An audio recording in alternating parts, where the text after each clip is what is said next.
masa kalian ini, di masa AI ini, lebih banyak AI yang akan menulis code buat kalian ya. Jadi kalian harus ngerti fundamental mathematics-nya, ngerti abstraksi atau step by step algoritmanya.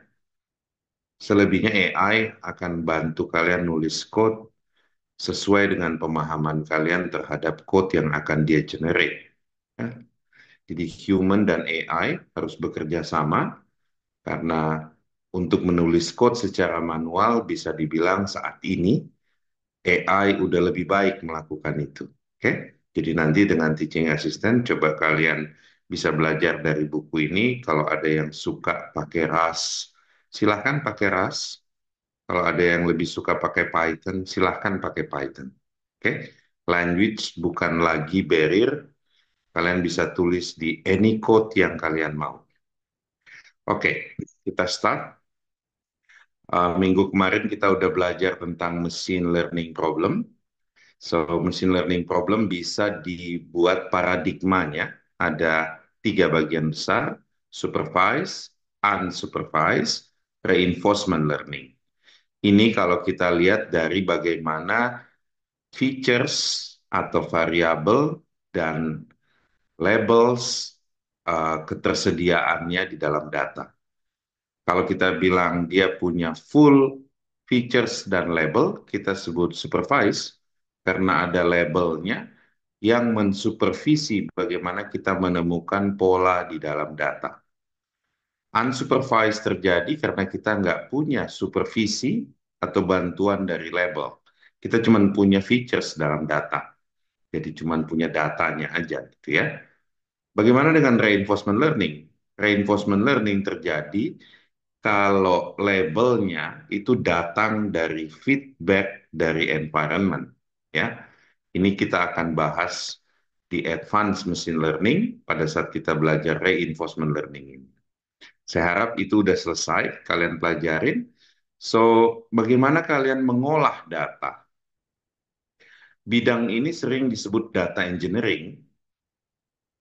uh, Biasanya untuk data scientist, kita asumsikan bahwa datanya kalian sudah ada dan sudah bersih. Kalian masukkan ke machine learning. Data engineer biasanya bekerja dari data source, misalnya ada di database aplikasi, atau ada di online application, ada lognya, atau ada real-time stream dari IoT atau robotik.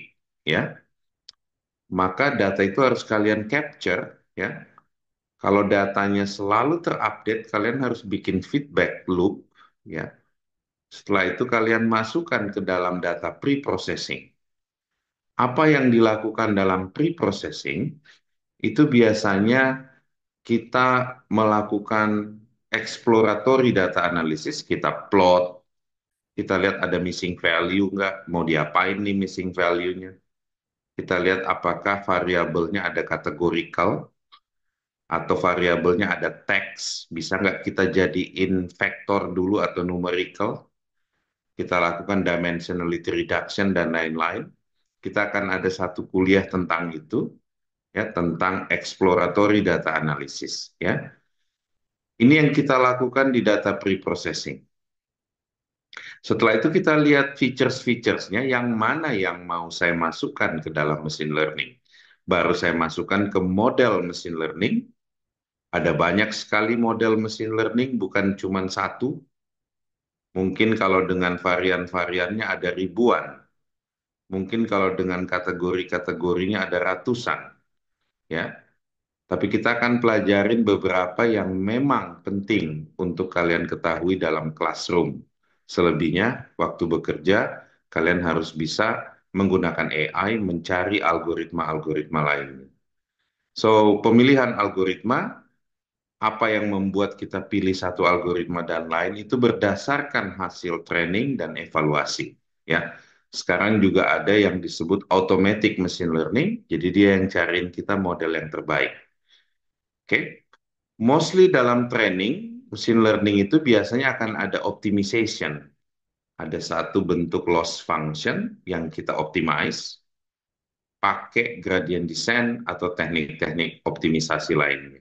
Setelah itu kita evaluate pakai evaluation metric, ya, baru kita deploy ke production. So, code yang ada di sini hanya ilustrasi, ya.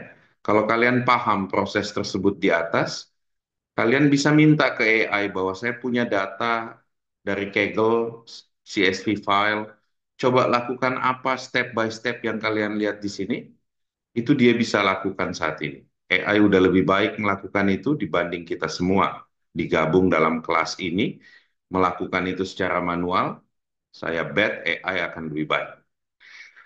So, code ini untuk linear regresi. Jadi, saya bilang ke AI-nya gini, bikin saya code, buatkan saya coding untuk melakukan linear regresi, tapi saya karena nggak punya data, saya suruh dia bikin data sintetik yang warna merah. Pakai linear model, cari garis dengan error minimum antara titik data dan garis tersebut. Itu yang kita sebut linear regresi. Oke? Nanti kalian bisa praktek setelah dalam sesi praktikum ya. So, kita define dulu machine learning problem. Minggu kemarin kita udah bilang bahwa ada unknown function, misalnya F. F ini saya nggak tahu. Kalau ada yang bilang, saya tahu rumusnya F, ya udah nggak usah ngomong machine learning. Kamu tanya orang itu mana rumusnya, saya bikin mathematical rules-nya. Karena F-nya kita nggak tahu, maka kita harus pakai probabilistik atau statistik untuk mengestimasi F. Oke? So, problem statement ini harus clear banget buat kalian. Oke. Kenapa kita pakai probabilistik? Ya karena di dalam data bisa banyak uncertainty, bisa banyak noise, ya. Datanya bisa geser kiri kanan. Oke. So saya bilang ada fungsi yang memetakan X ke Y namanya F. Oke. Kalau saya pakai supervised learning, maka saya bilang ada probability distribution, ya, yang menggabungkan data X dan data Y dalam satu probability joint distribution, kita sebut P, X, dan Y. Oke? Nah, kalau kita pakai asumsi itu bahwa memang ada probability yang menghubungkan X dan Y, maka kita bisa estimate dengan teknik-teknik probabilistik. Oke? So, ini perlu kalian baca. Kalau kurang jelas, tanya ke kalian punya teaching assistant, ya. Bagaimana menghubungkan pola pikir machine learning problem dengan probabilistik. Oke? So, kalau saya sebut probability distribution, misalnya saya kasih kalian foto kucing. Saya kasih foto kucing 1.000 foto. Maka saya bilang ada probability distribution yang saya nggak tahu, tapi probability distribution itu bisa mengenerate foto kucing. Oke? So, karena saya nggak tahu probability distribution itu, misalnya kucingnya itu X. Oke? Dan dia menghasilkan jenis-jenis kucing, misalnya itu saya bilang Y, ya. Karena saya nggak tahu probability distribution yang mengenerate X, maka saya estimate, ya. Disitulah muncul mathematical algorithm untuk mengestimasi probability distribution yang mengenerate foto kucing X dan label kucing Y. Oke? Kalian harus benar-benar paham problem ini. Di sini dijelaskan cukup jelas, ya.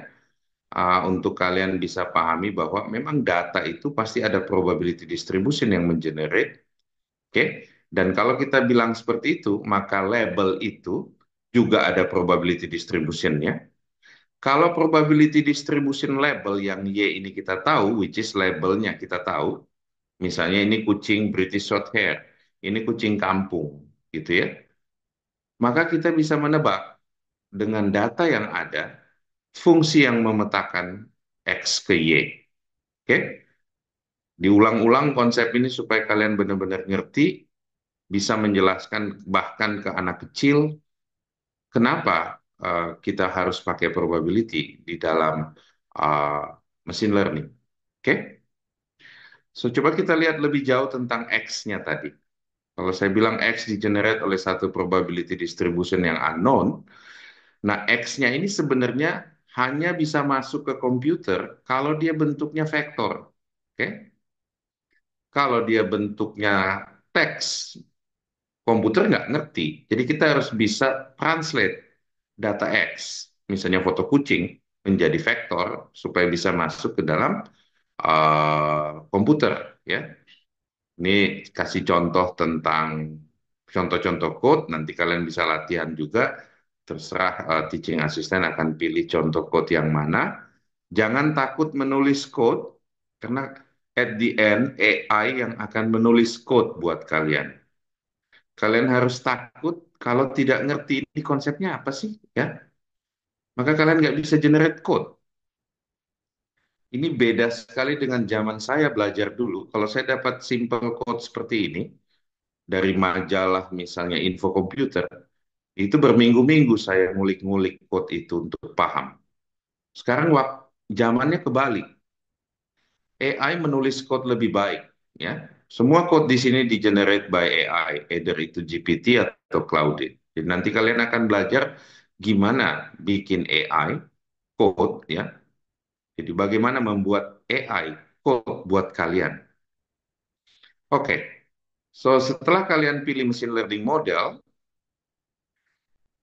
ini bisa kalian pilih manual dulu. Misalnya, oh saya pengen pakai linear model, atau saya pengen pakai support vector machine, atau saya pengen pakai neural network. Dari mana intuisi kalian berjalan, model yang mana yang kalian mau pakai, ya, itu kita sebut proses model selection. Oke? Kalau kalian punya data label, maka kalian pakai supervised learning.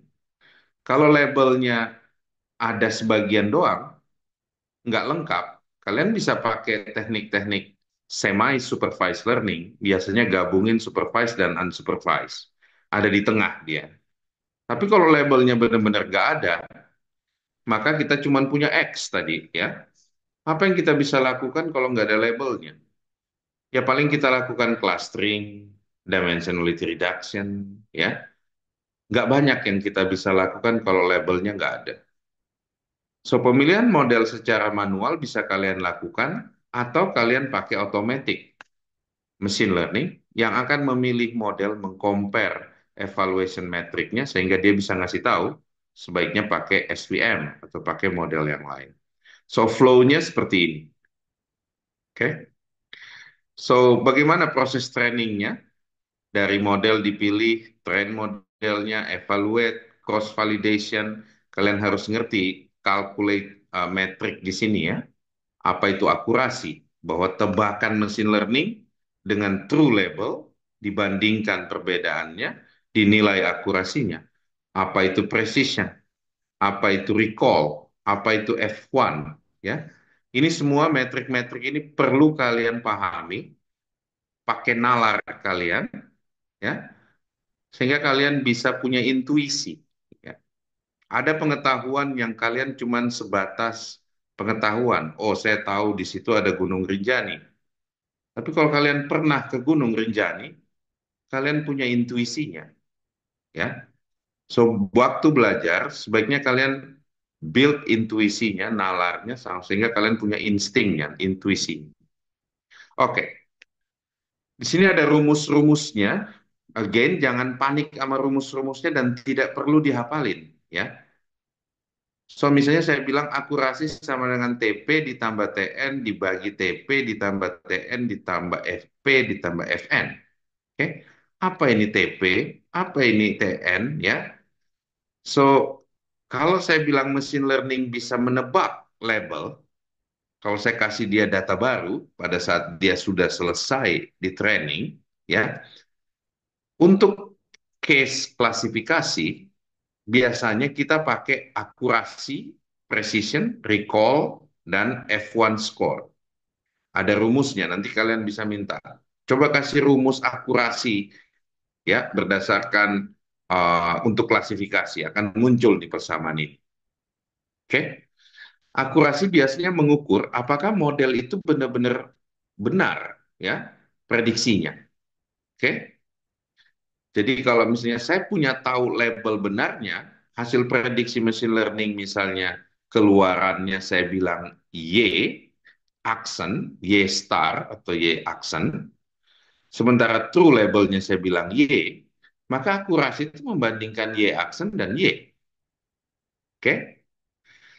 Tapi juga ada istilah lain ya, misalnya kita sebut aja recall. Apa itu recall? Oke? Kalau recall itu adalah perbandingan atau proporsi antara aktual positif yang benar-benar secara benar dia identify dari model dan F1 score. Oke? Ini ada rumus-rumusnya, nanti kalian harus belajar apa itu true positif, true negatif, false positif, dan false negatif. Oke? Semua rumus akurasi, recall, F1, dan presisi itu berdasarkan true positif. Apa itu true positif? Di saat tebakannya benar, labelnya benar. Oke? Apa itu true negatif?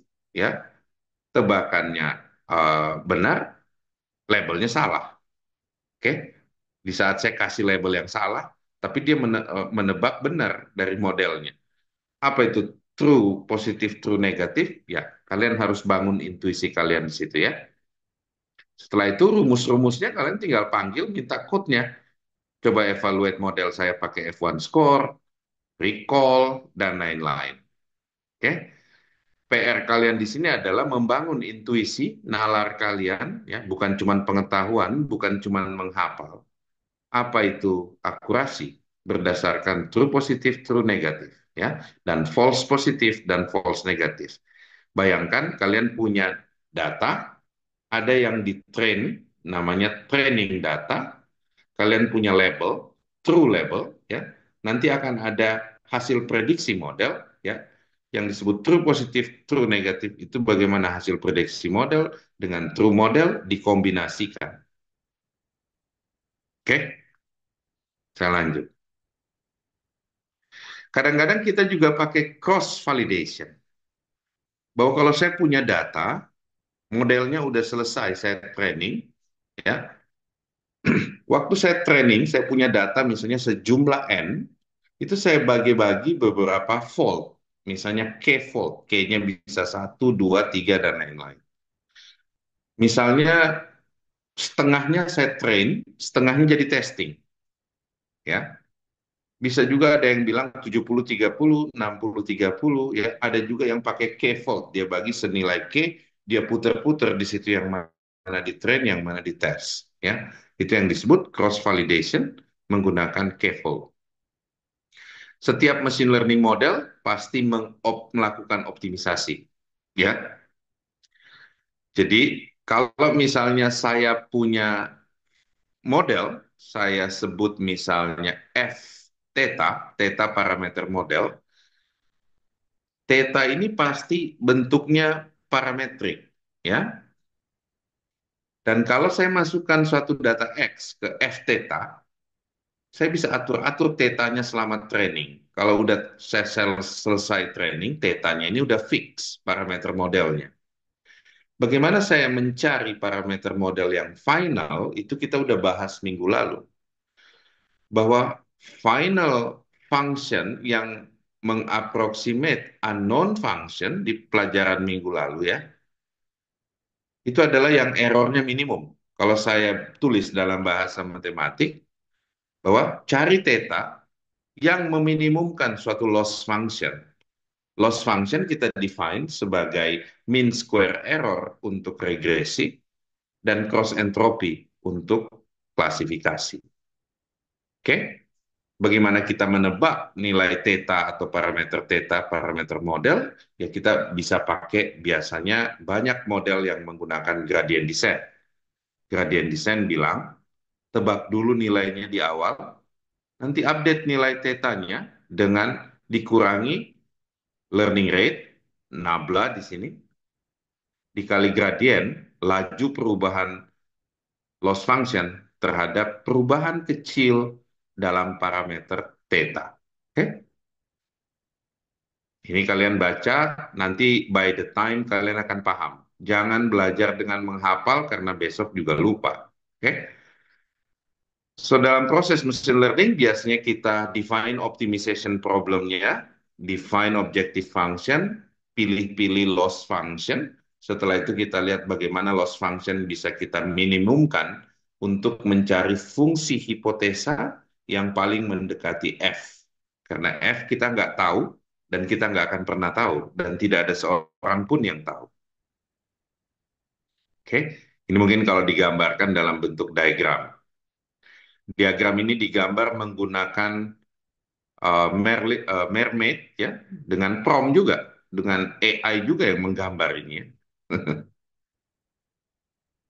Oke, so hari ini kalian harus benar-benar bisa paham tentang machine learning problem ya di chapter ini. Juga hari ini kalian harus belajar bagaimana start dengan RAS, dengan teaching assistant, bagaimana download compilernya, pakai IDE seperti Cursor, gimana minta code AI dari Cursor, ya. Buat diri kalian familiar, gimana compile manual pakai Rasi, gimana compile pakai Cargo. Kalau kurang jelas, ada buku dari tim teaching assistant, trpl.rantai.dev, ini untuk ngajarin language-nya. Oke, jadi chapter 2 ini RAS background. Oke. Setiap chapter kalian akan dapat prompt yang kalian bisa copy paste untuk belajar lanjut ke Claude atau GPT atau DeepSeek.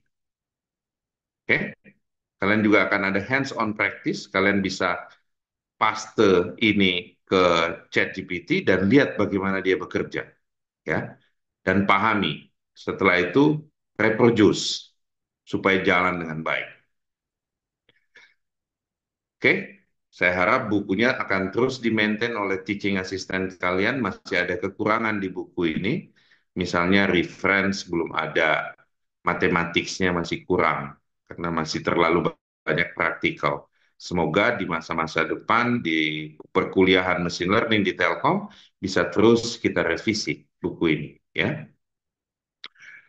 Oke, saya lanjutkan mungkin 15 menit ke depan sebelum saya hand over ke tim teaching assistant adalah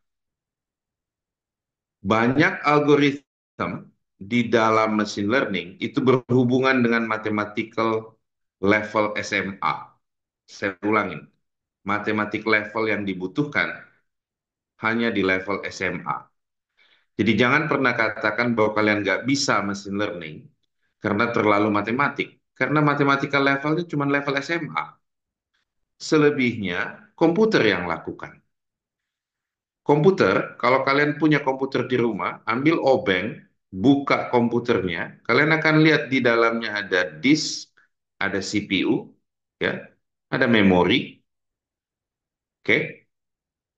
CPU di situ diproses aritmetik, penjumlahan digit, pengurangan, ya, semuanya 010101. Oke, semua bilangan yang masuk ke komputer ditranslate menjadi bits. Oke, saya tidak mungkin processing text di dalam bits. Jadi saya harus jadiin bits. Kalau misalnya saya pengen compute satu tambah satu sama dengan dua, maka satu itu ada lokasinya di memori, ya. Setelah itu saya tambahin nilainya di dalam memori, CPU yang akan melakukan penambahan. Karena kalian ada di electrical engineering, computer engineering di Fakultas Elektro, kalian harus bisa kebayang bagaimana di mesin, bahwa di mesin itu cuma arithmetic operation. Misalnya saya punya vektor V, oke, atau matriks A. Maka operation-operation di dalam machine learning itu biasanya menyangkut matriks dan vektor operation. Kayak penjumlahan vektor, perkalian vektor, transpose vektor, ya. Dan kalau vektornya sudah punya banyak sekali order, atau matriksnya sudah n order, kita sebut tensor. Oke, biasanya tensor processing banyak terjadi di neural network karena arsitekturnya memang berlapis-lapis. Oke. Tapi machine learning klasik biasanya matrix. Ya, kalian harus familiar dengan matrix decomposition. Misalnya, saya punya matriks A, saya bisa komposisi, dekomposisi atau pecahkan dia menjadi L atau U. Itu kita sebut LU dekomposisi. Saya bisa punya matriks, saya pecahkan menjadi U sigma V. Itu kita sebut singular value decomposition. Ini kalian pelajarin harusnya ya mungkin paling jauh SMA ke semester 1 waktu belajar linear algebra. Ya, jadi kalau nggak paham di chapter ini, buka lagi buku linear algebra. Oke? So, banyak teknik-teknik machine learning, terutama di exploratory data analysis, itu menggunakan matrix operation untuk melakukan dimensionality reduction. Misalnya primary PCA atau LDA. Nanti kita akan ada kuliahnya tentang dimensionality reduction ya di dalam exploratory analysis.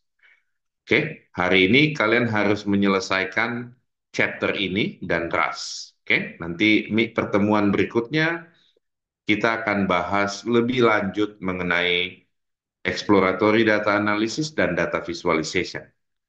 Oke, selebihnya tinggal belajar machine learning model. Oke, saya serahkan ini ke teaching assistant untuk ngajarin kalian, refresh kalian punya pengetahuan tentang matematik background yang dibutuhkan dalam machine learning. Selain linear algebra, kalian juga harus paham tentang optimization dalam kalkulus. Kalian belajar derivatif limit kalkulus waktu SMA, ya. Misalnya saya punya fungsi fx, maka turunan dari f itu kita define dengan bahasa mudah ya. Tambahin sedikit perubahan terhadap fx, misalnya fx tambah delta x. Kurangin dengan nilai fx dibagi dengan delta x atau perubahan kecil. Jadi kalau saya punya fungsi, oke, ditambahin sedikit nilai x-nya dengan suatu nilai delta x, oke, maka perubahan fungsi tersebut terhadap delta x, ya, di saat x-nya kecil banget, nah itu kita sebut turunan, oke. Bagaimana dengan integral? Integral ya kayak misalnya ada fungsi, kalian pecahkan fungsi itu menjadi chunk yang kecil-kecil, dan kalian jumlahkan untuk mencari luasnya. Oke, intuisi ini kalian harus punya supaya kalau lihat persamaan-persamaan dalam machine learning, kalian nggak menjudge diri kalian nggak ngerti, karena basicnya ada di SMA. Oke, di saat minta code, selama kalian ngerti matematiknya, ya minta code-nya dalam bahasa RAS atau dalam bahasa Python. AI udah menulis code jauh lebih baik dari manusia, jadi tidak perlu dikompit lagi ya. Ini sama halnya dengan kalkulator. Kalian tahu bagaimana menghitung perkalian, penjumlahan, akar, dan lain-lain. Tapi kalian nggak mau berkompetisi dengan kalkulator karena dia udah pasti menang. Itu juga terjadi di coding ya.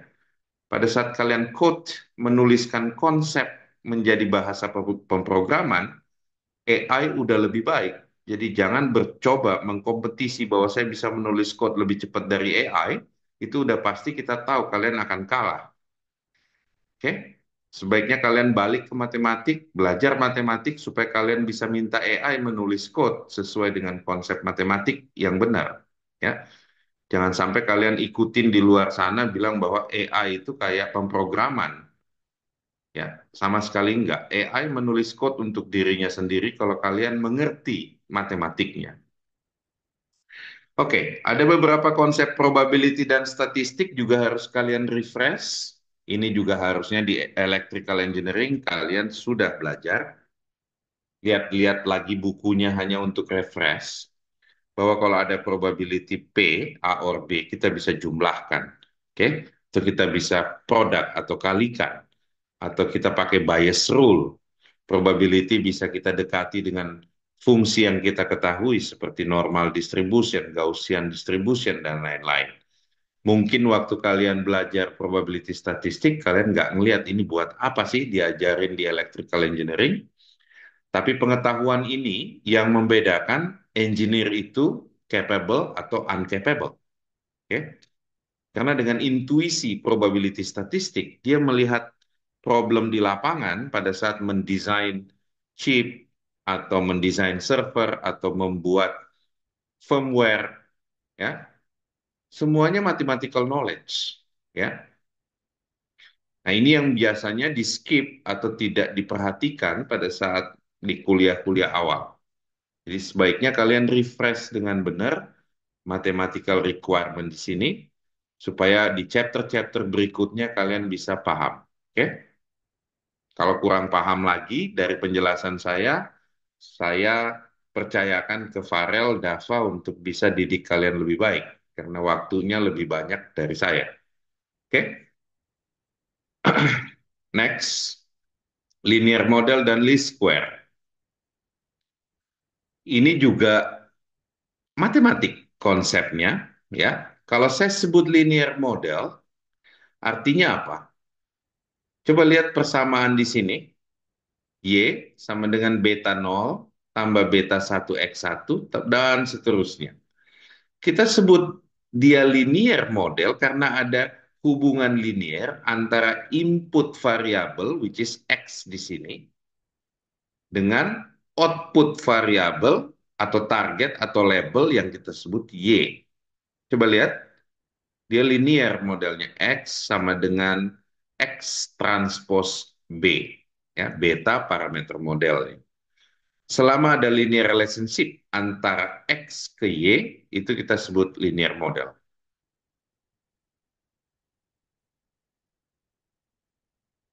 Oke.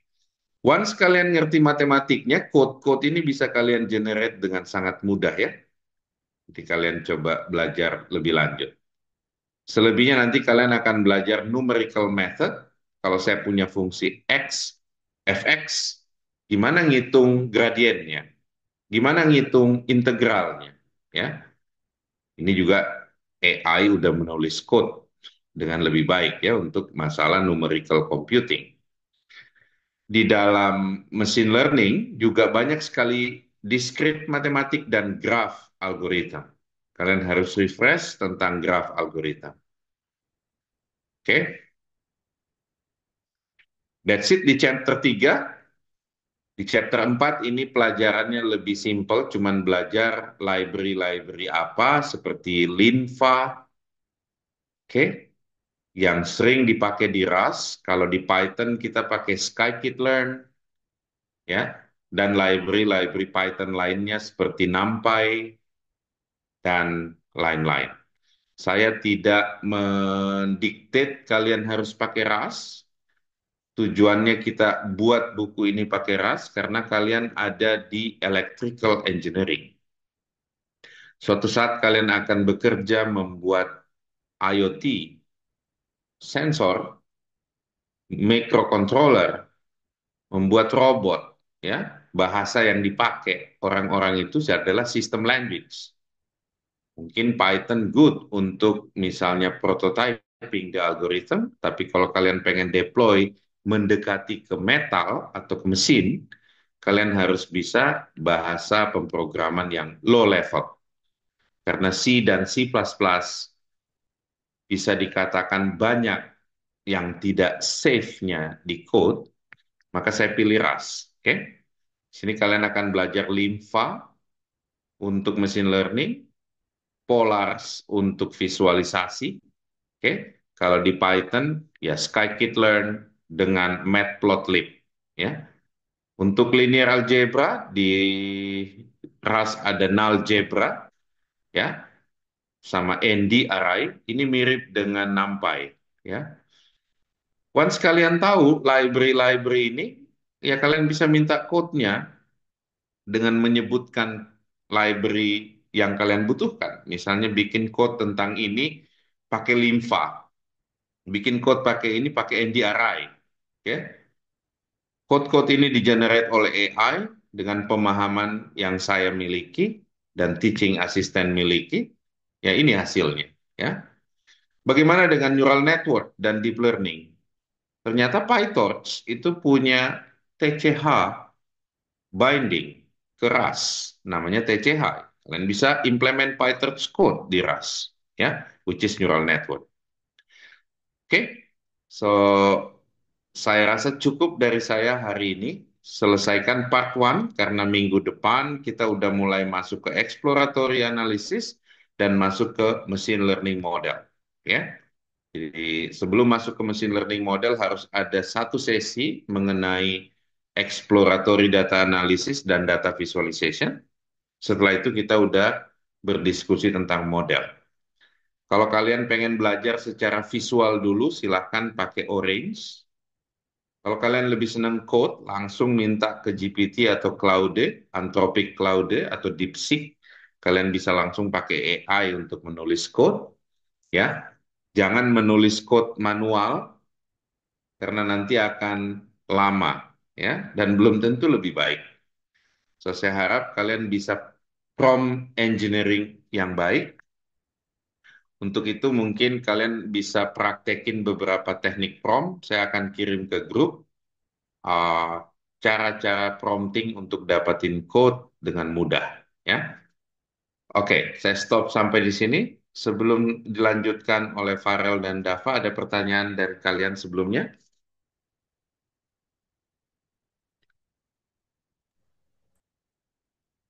Oke, kalau nggak ada, silakan Farel dan Dava. Uh, saya akan kirim ke grup teknik prompting yang sering dipakai untuk minta code ya, supaya kalian bisa praktekin. Silakan. Oke, makasih.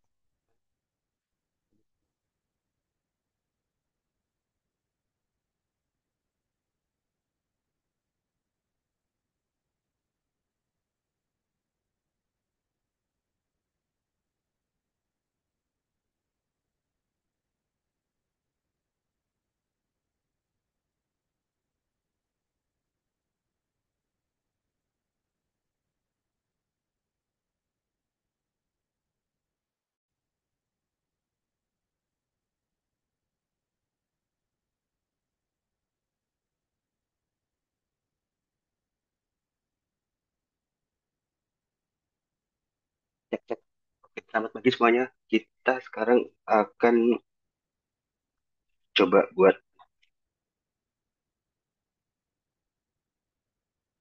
machine learning model yang paling simpel. Kita start dari data continuous, yaitu regresi. Sebelum mulai ke sana, ini mau review beberapa dulu. Jadi di supervised itu ada klasifikasi sama regresi. Nah, caranya bisa tahu kita pakai klasifikasi atau regresi itu kita harus lihat data, know your data.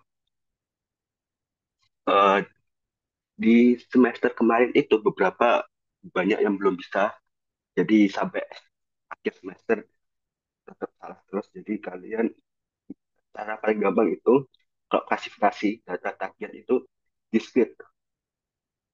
Nilainya 0 1 atau kalau eh, untuk binary request 0 atau 1, sedangkan untuk multi request biasanya lebih dari itu, tapi biasanya nggak sebanyak, paling sampai 4 atau 5 gitu, tergantung datanya. Sedangkan untuk regresi itu continuous nilainya. Jadi contohnya kayak harga rumah atau harga tanah, terus suhu. Jadi kalau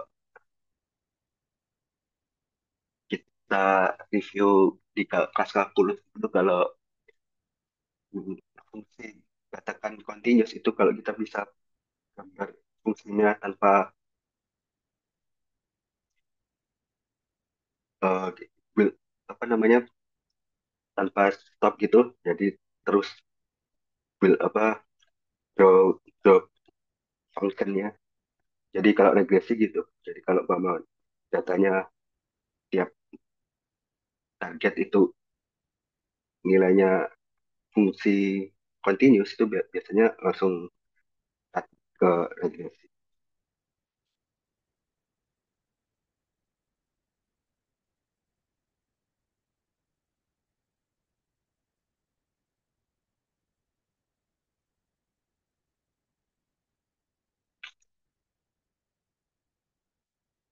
Sekarang kita coba ambil load eh, Boston pricing, cost pricing. Nah, karena ini datanya udah di remove di Scikit-learn, jadi kita harus ambil manual di GitHub.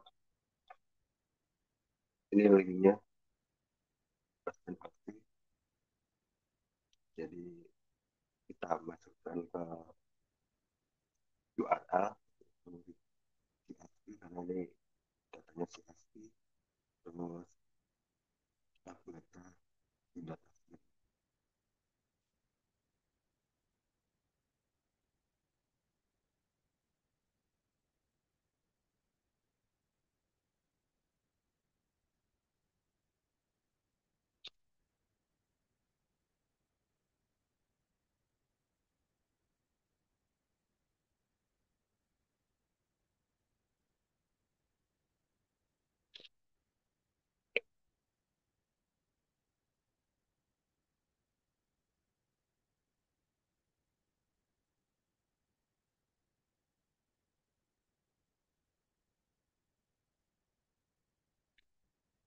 Terus kita coba explanatory data analysis di Boston Housing. Jadi ada 506 row, 13 feet, 13 column, semua di tabnya antara float sama integer, terus gak ada yang hilang datanya, nol, jadi aman.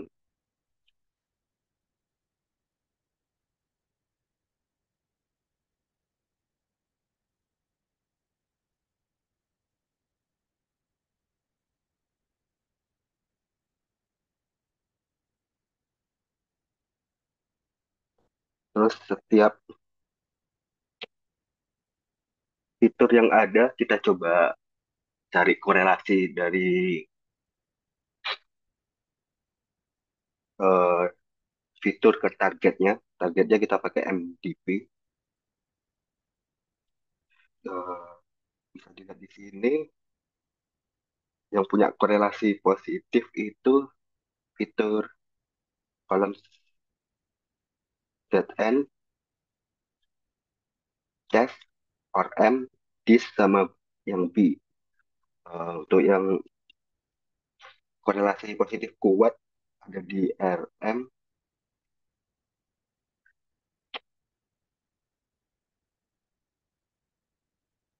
CN sama Dis dan juga B. Jadi kita nanti pakai fitur yang dipakai untuk target adalah empat ini. Nah, setelah itu kita coba visualisasi setiap fitur yang akan dipakai. Nah, ternyata datanya ini nggak bukan distribusi normal. Di fitur ZN ini inverted zero-nya banyak, jadi kayak grafik Poisson gitu. Jadi pakai tes. Untuk tes ini grafik binomial, tapi di nolnya nih lebih banyak daripada di nilai satu. Nah, untuk RM, nah untuk yang RM ini sifatnya Gaussian distribution normal ya, jadi udah oke. Terus dis sama V. Nah, untuk dis ini bentuknya kalau nggak salah kayak gamma gamma distribution gitu. Jadi inverted zero tapi menurun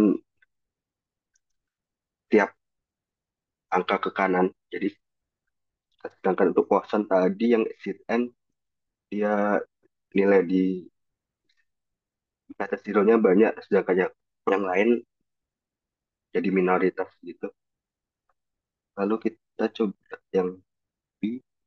Nah, yang B ini mirip yang ZN tadi cuman inverternya ada di kanan jadi tunis itu. Terus kita bisa lihat queue tiap fiturnya.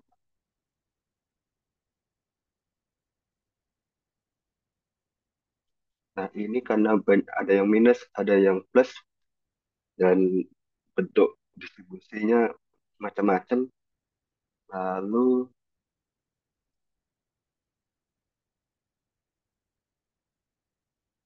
kita coba transformasi.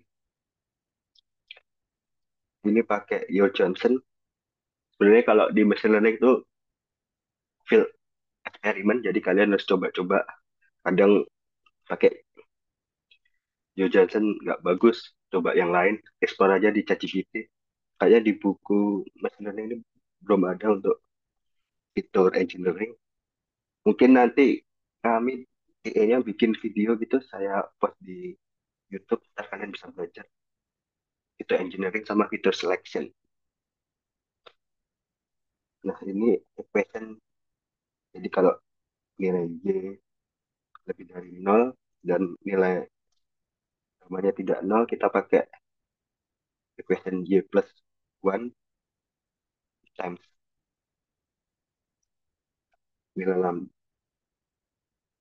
Jadi, tapi ini otomatis tuh, jadi langsung itu, nggak perlu kalkulasi manual.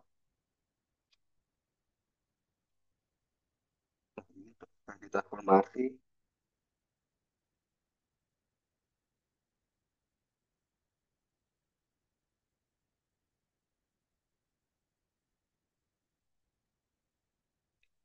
Terus kita coba bangun model mesin learningnya, kita pakai regression paling simpel, ambil fitur tadi yang paling relasinya positif, targetnya jadiin ke nilai Y, setelah itu kita split. Nah, untuk prestasi ini, kalau terlalu rendah antara training dan tesnya, hasilnya itu bisa underfitting, jadi modelnya nggak bisa generasi dengan bagus. Untuk trainingnya terlalu banyak, biasanya modelnya langsung overfit. Jadi kalau dikasih data baru, dia nggak bisa generasi. Terus kita model fit, terus pakai load balancernya, pakai NFP, dapatnya nilai 24. Ini untuk eksperimen awal oke. Terus kita coba visualisasi antara target sama actual. Nah, ini kelihatan ini best fit-nya. Terus tapi juga grafnya look, look oke.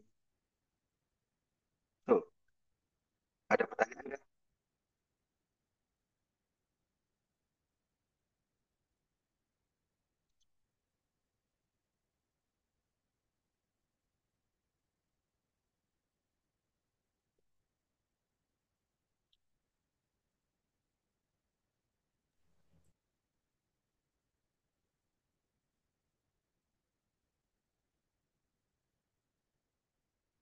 Ada problem di suara atau ya Ya, enggak? putus-putus tadi, Pak. Putus tadi. Oke, mungkin koneksinya problem. Nanti saya coba buat record baru terus upload di YouTube gitu.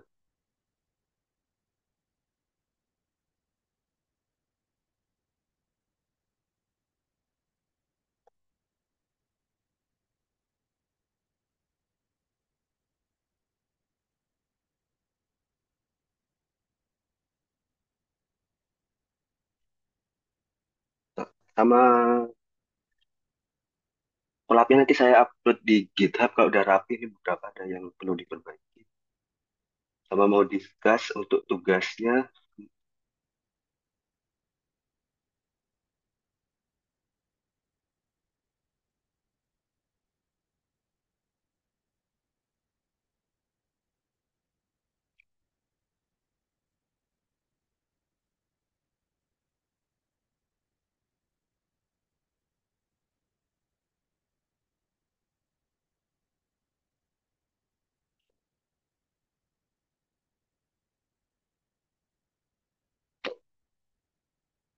sebenarnya tugasnya belum buat juga. Nanti saya tugasnya diupload di link ini dari week 1 sampai 14 UTS juga. Ini yang kiri untuk machine learning, yang kanan deep learning. Jadi kalian ada yang ambil dua-duanya atau ambil salah satu gitu.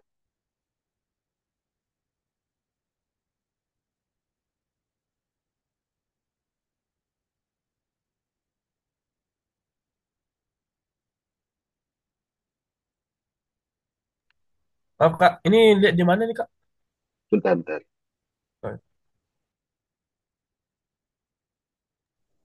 Di deskripsi grup ya ada, Oh, udah bisa nyampe sana. di, Oke, oke. Itu dicekin juga ada. belum di add tugas week 1 sama week 2-nya. Jadi kemarin lupa ngasih banyak kegiatan gitu. Jadi nanti week satunya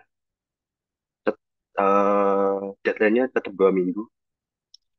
Hari ini tuh mungkin tanggal 15 Maret katanya, untuk tugas week 1 sama week. Pertanyaan lanjut, kalian minta quiz nggak? Kalau jadi semester kemarin itu saya buat quiz biasanya 15 sampai 25 soal. Nah, problemnya itu nilainya pada bagus, banyak 80 100 gitu. Sedangkan untuk hands on-nya pada pada nggak terlalu oke. Jadi mungkin kalian ngerjain quiznya itu di ChatGPT terus jawab, dijawab itu tanpa pemahaman. Mungkin untuk semester ini saya kasih soal esai aja.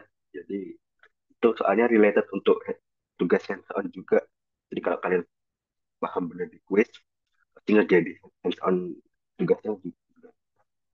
Terus nanti juga di-upload kalian.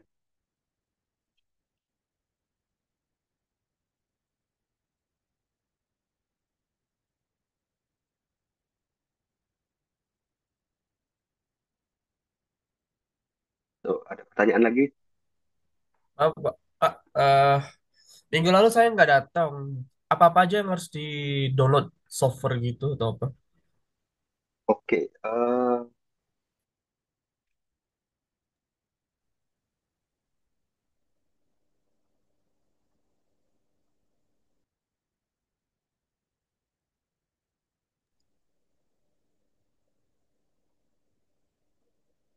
Oh iya, untuk yang eh, kemarin di week 1 tidak hadir, mungkin bisa cek di itunya ya, YouTube Machine Learning Indonesia, record kelas untuk week 1 itu udah di-upload, bisa kalian tonton kembali.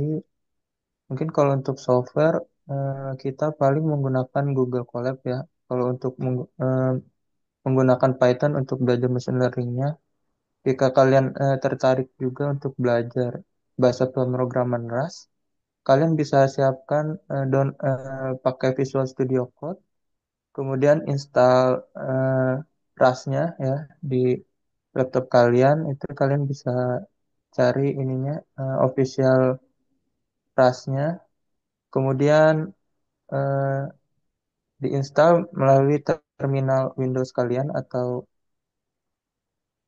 yang menggunakan Mac juga bisa di terminal laptopnya. Kemudian diinstal RAS-nya dan juga kargonya. Kalau kargo itu untuk komen untuk menjalankan code-nya.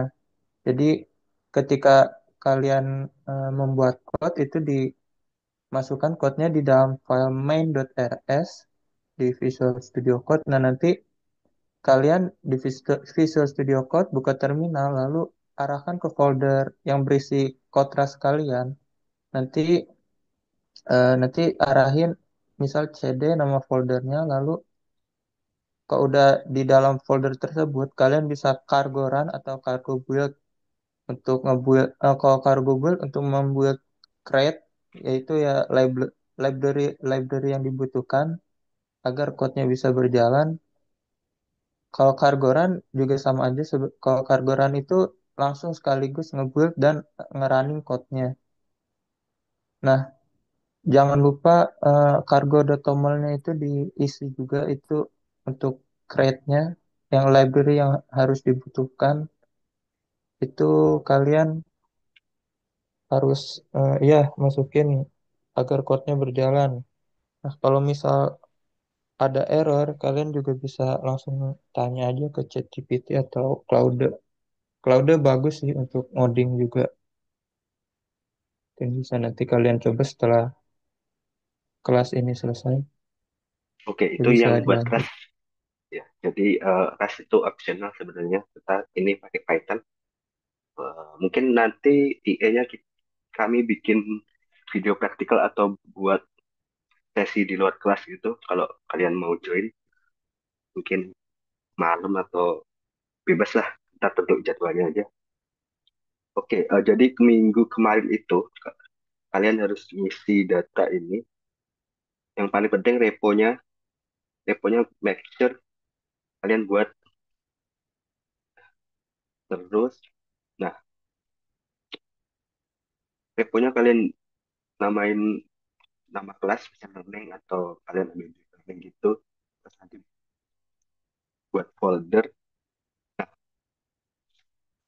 rapiin foldernya. Jadi tugas tiap minggu itu dimasukin di tiap week yang sesuai itu. Jadi di week 1 atau week 2. Ini untuk eh, materi semester lalu. Jadi nanti update-nya saya bakal upload di sini.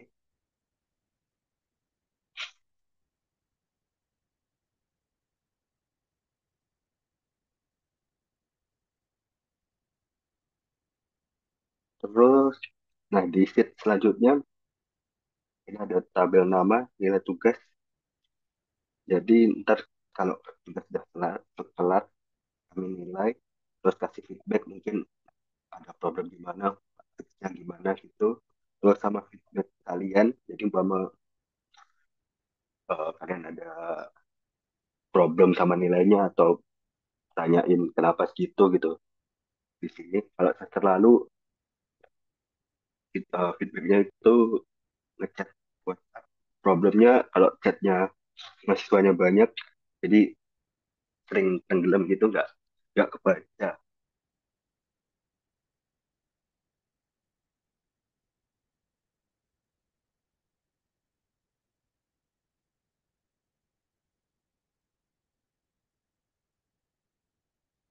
Ini belum di fix, nanti kita coba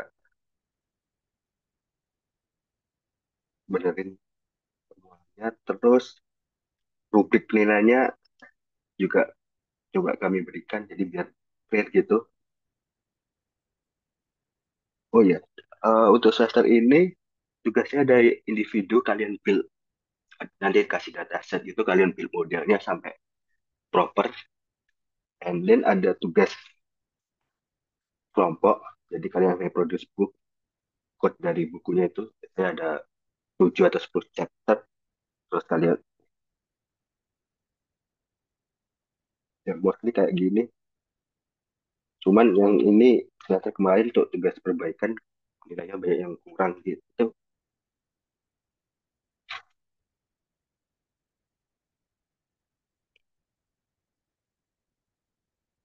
Ini untuk tugas semester kemarin. Mungkin semester ini pakai yang ini ataupun yang hands-on learning itu lebih lengkap yang hands-on. Tuh, ada pertanyaan Kak? Kak, yang Excel yang ngisi-ngisi link GitHub itu bisa dikirim ke grup, Oke, Kak. oke. Ya, yang tadi itu. Ya.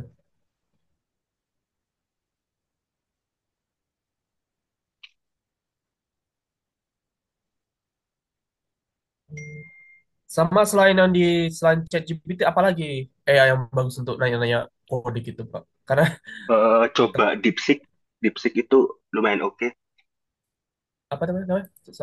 Tulisannya D E E P. Oh, ya, Pak. Karena Roy terus diminta premium gitu. Kalau udah berkali-kali dipakai. Ya, makasih, Kak.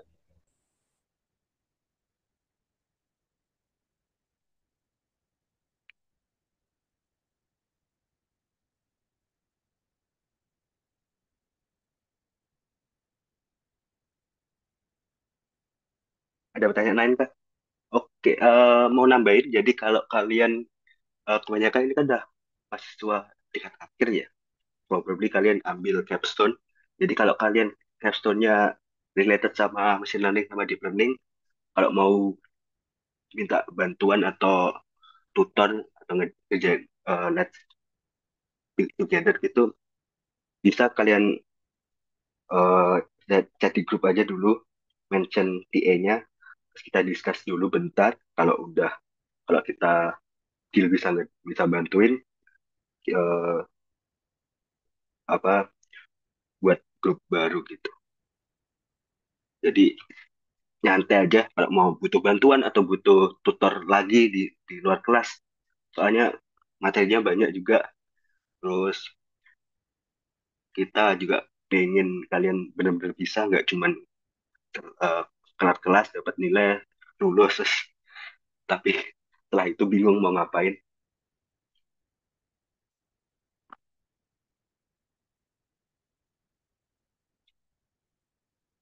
Oke, ada pertanyaan lain kah?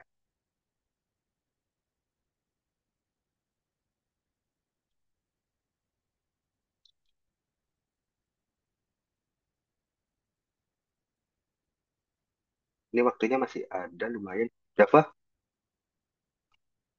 halo. Ya, Eh, bisa ngasih tutor prompting di GPT atau DeepSeek itu? Cobain dah. Ini waktunya masih lumayan.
Oke, biasanya kalau saya coba prompting buat code ataupun solve problem itu, kita akan eh buat modelnya dulu.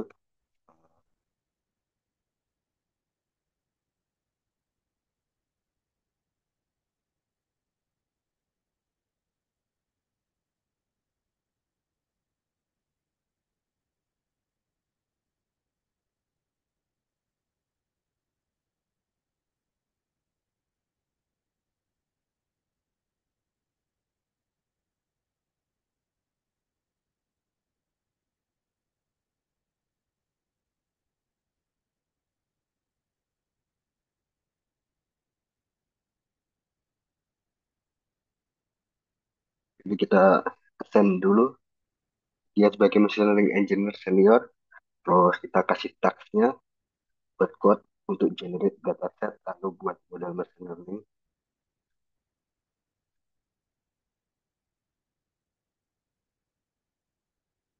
Kalau di DeepSeek ini kalian bisa klik DeepThink ini untuk solving reasoningnya.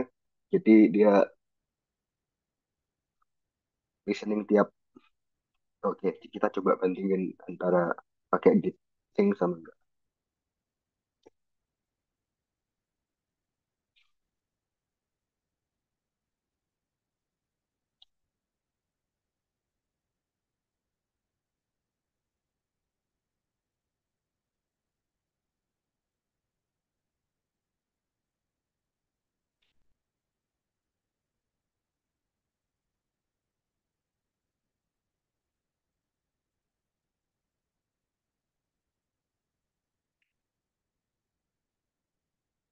dia langsung generate code yang diminta.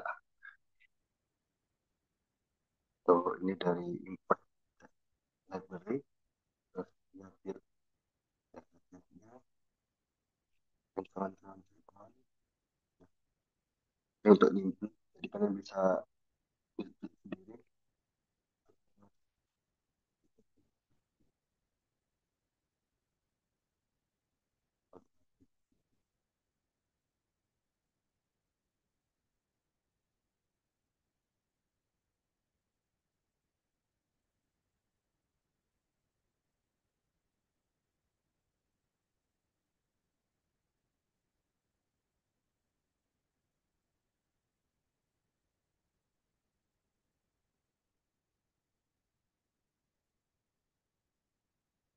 Nah, jadi bedanya pakai deep think ini, large language modelnya tuh bakal mikir dulu, dia bakal ngasih.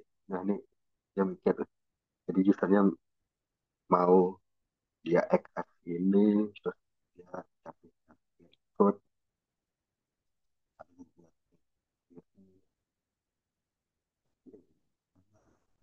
coba dilihat dataset, gimana dataset ini, dari nampak, lihat, lihat, belajar, navigasi. Dan kalau pakai di ini lebih oke, udah lawas tanpa reasoning, ini namanya sudah reasoning gitu, udah lalu generate, generate. Jadi kalau editing dia evaluasi dulu sebelum ngasih kayak gini.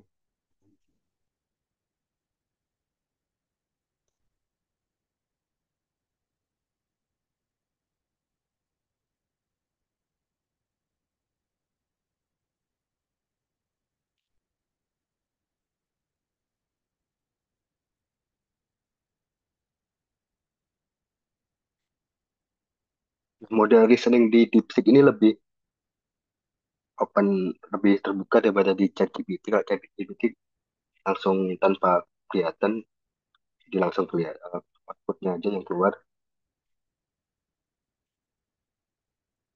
Lumayan oke kalau kalian mau ngerjain caption atau tugas itu.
Nah, jadi ini kalian bisa bisa kayak brainstorming gini. Oh, jadi dulu untuk model inference, terus kita nyimpan datanya di AWS S3, terus untuk streamingnya pakai Kinesis atau pakai Kafka gitu.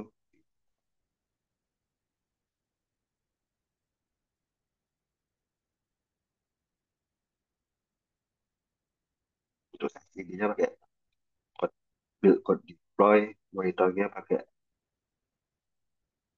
SixMaker monitor.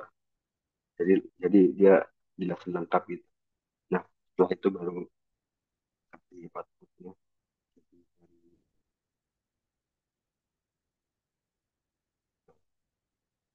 input data gitu.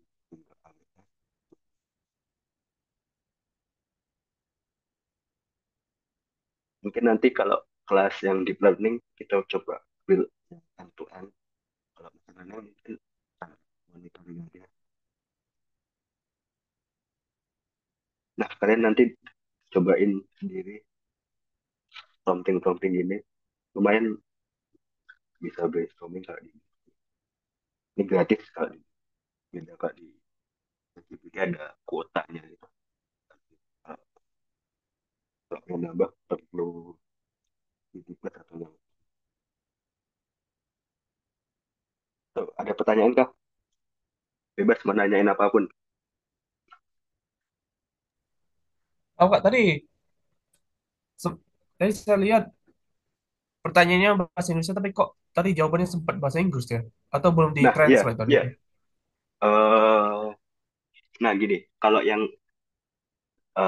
model listeningnya dia pakai bahasa Inggris, kelihatan kan? Nah, dia mikir dulu. Jadi sebelum kasih output dia kasih listening kayak kayak manusia mikir gitu. Jadi dulu membuat filter objek, terus datanya kita simpan di AWS S3 untuk labelnya pakai ground truth dan prosesnya pakai precision bla bla bla bla bla, sampai end to end. Terus untuk outputnya dia sesuai bahasa yang kita kasih.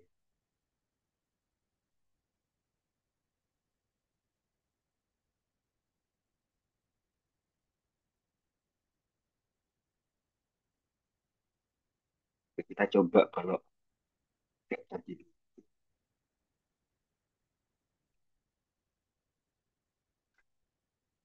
Ini yang GPT Plus kita coba pakai mini high.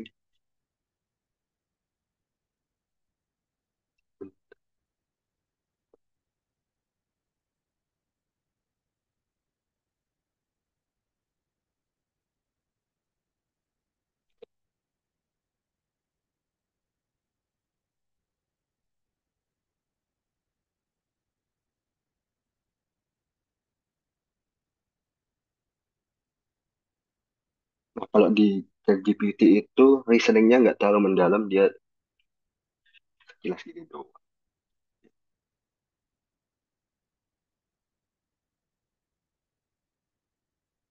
Untuk jawabannya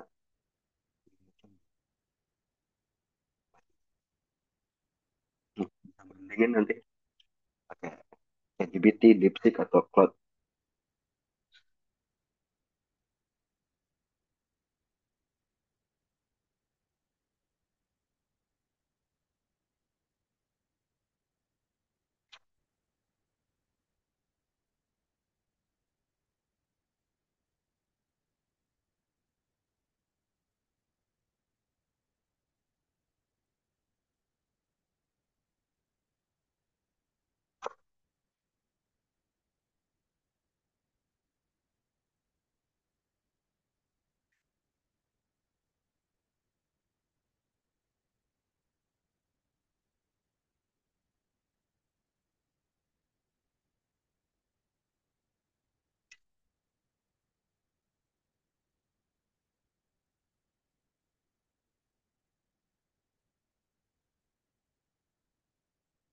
Untuk chat, oh sorry, ini untuk Claude AI.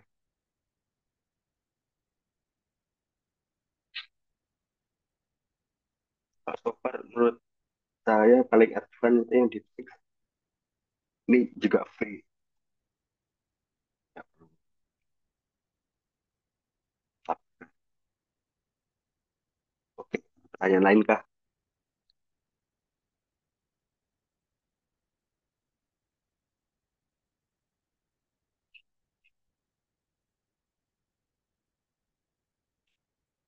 Nah, ini di kolom chat ada